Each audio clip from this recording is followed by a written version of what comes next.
be a point of cultural and social interaction, where authors and poets hold court, and where we as readers can finally put a face to that invisible author.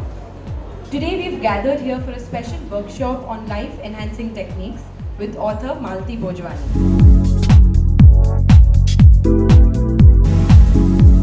So what I'm hoping to do with us here today is take you on a journey. Has anyone ever been on a hot air balloon? Anyone been on a magic carpet ride? Yes. Anyone been on any kind of adventure?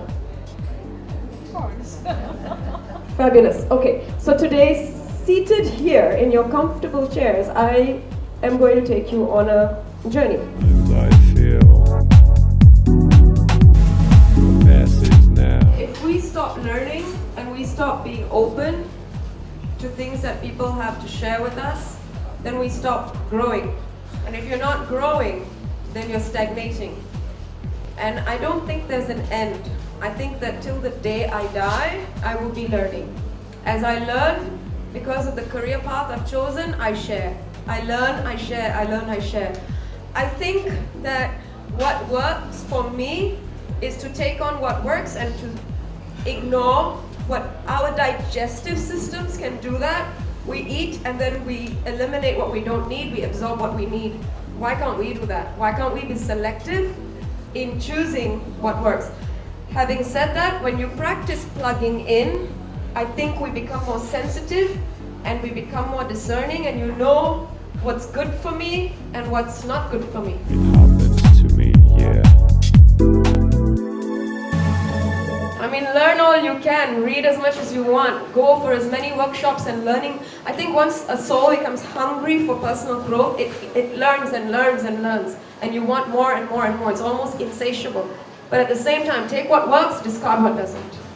You may read a book and only one line made a difference for you. You may read an entire book and nothing worked for you. I felt like I needed some kind of connect. I prayed, but I felt that something was missing. And everyone I spoke to, everyone who was more spiritually evolved than me, or who I had faith in, were like, Malti, you need to meditate, meditate, meditate, meditate. That's all people said to me, but I still resisted it. Now I do meditate. However, what I learned along the way is that as long as I could connect my body, emotion, language, and feel part of this universe and feel some kind of connection, it gave me immense clarity and immense, I won't even say peace, I say clarity, a lot of clarity, and I felt more effective.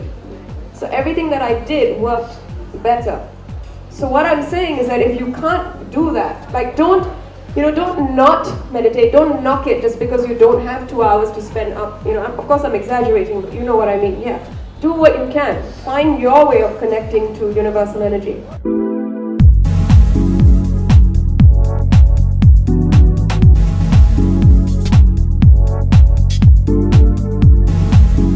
Enlightening. So I'm not going to be overly modest and say that I'm not enlightened at all. At the same time, I don't consider myself enlightened, because the more I see and learn, I realize there's more and more and more to learn and more to embrace. I think it's more about accepting who I am and what my role is in this world. And as I move along, I find a deeper sense of that.